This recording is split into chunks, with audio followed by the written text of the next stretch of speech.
I love the experience that is Hellblade Senua's Sacrifice, and I have been looking forward to Hellblade 2 Senua's Saga since it was announced. And I don't think the game is bad, but I don't think it hits the same as Hellblade 1 did. Remember, everything in this video is my own opinion, and you can voice yours down in the comments.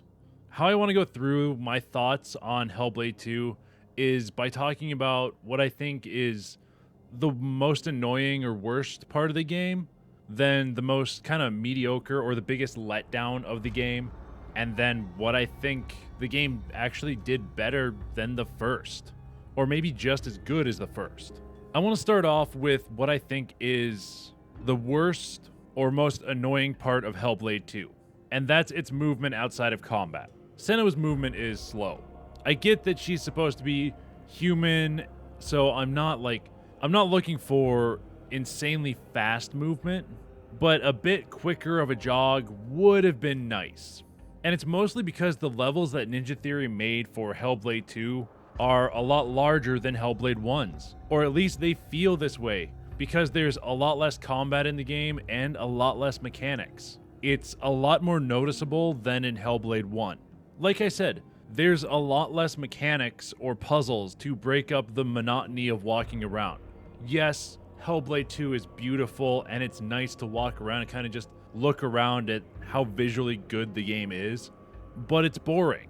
In Hellblade 1, to break up the monotony of walking around the levels, each place had a specific mechanic that you would constantly kind of run into.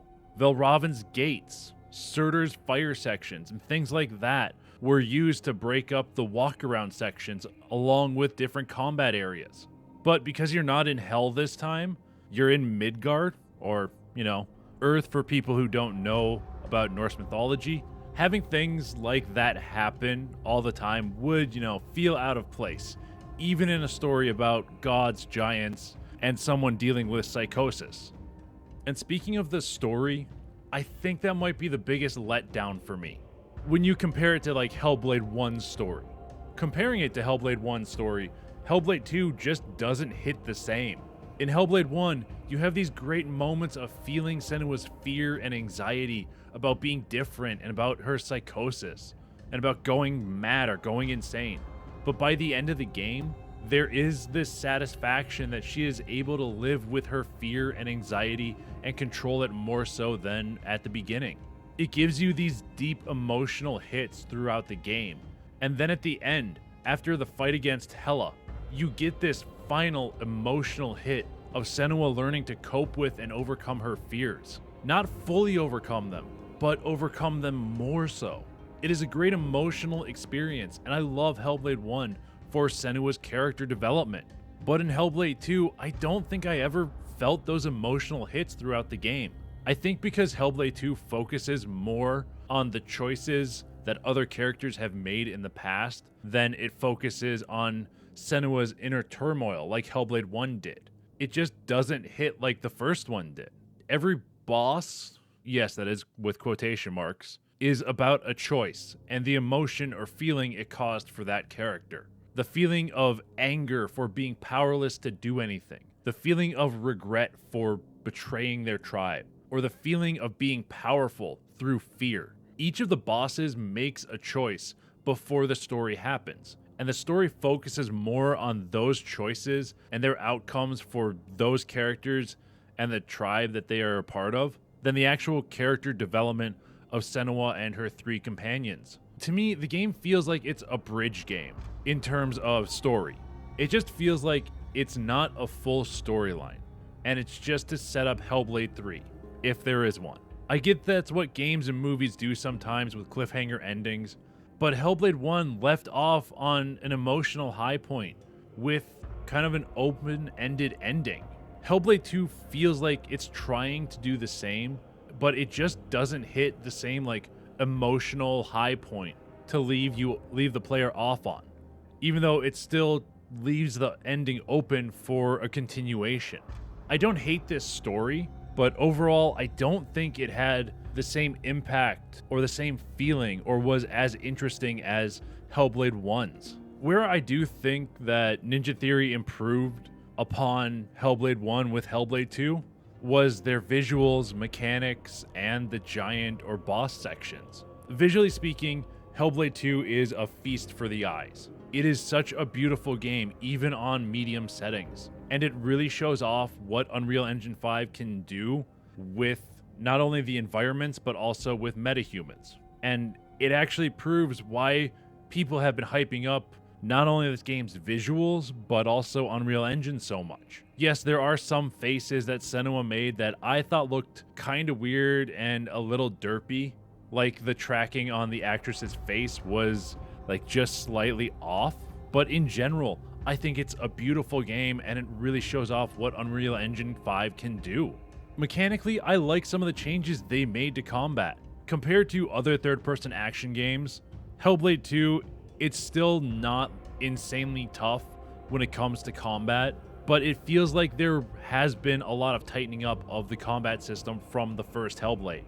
It is still exactly the same combat system, but instead of having a very forgiving amount of time to hit like a perfect parry, it feels like they've tightened up that window. It actually feels really good when you hit a perfect parry, and normally you can kind of get a kill off of that, I think. Dodging attacks, on the other hand, has gotten worse, it feels like. Attacks that I have dodged under and are nowhere near hitting me somehow actually hit me still, and I don't know how. It feels like Senua's hitbox is standing up instead of following her character model. It's a weird thing that is happening, and I don't know if it's a bug, a screw-up, or made that way on purpose. It doesn't feel that great when you visually dodge, but somehow still get hit when there's no weapon near you. I still enjoyed the combat, and I think my favorite thing about combat is the transitions between fights. Every fight is a one-on-one duel, if you're facing the humanoid-ish Draugr opponents, or the regular humans. Once you defeat your current opponent, the next one grabs or challenges you, and you're into the next fight. No waiting around for the enemy to spawn or anything like that. Just right away into combat without the fear of facing multiple enemies from multiple directions at once, and just making it a parry and dodge spamming fiesta. And I really like this way of doing combat a lot more than the first game, because it feels more personal. I'm not saying it's a great combat system or that way of doing combat encounters is great, but I found it more interesting than the way Ninja Theory did combat encounters in the first game. Instead of having to go against 5-6 enemies or clearing a wave and waiting for it to spawn, just going right into the next combat to keep that flow and momentum going, I think is a really fun way to do it, and I really enjoyed it. I think a lot of the encounters that are in the game are at least somewhat interesting, and I did actually like the giant or boss encounters. I think the way they do the giant encounters is much more interesting than what they did with Hellblade 1. With Valravn, Surtur, and the Beast, you go through the boss section, then fight them in an arena. There's still that within Hellblade 2 with like the first and last bosses, but most of the time, you don't fight the giants or the bosses that are in the game. What you do is there's a sequence where you have to reach certain points and destroy or activate something that frees the giant from their regret. You're basically putting them to rest and releasing them from their emotional chains that are tying them to the world. I think this is honestly my favorite part of the game because it's the most interesting, and I was honestly hoping for more of it throughout the game, especially with the first boss where there are pulses of fire that go to the music of that area.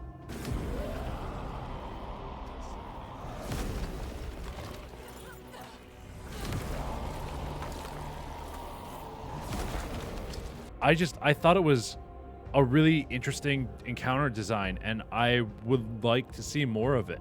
Like to see more of this style of encounter design from Ninja Theory if they do a Hellblade 3.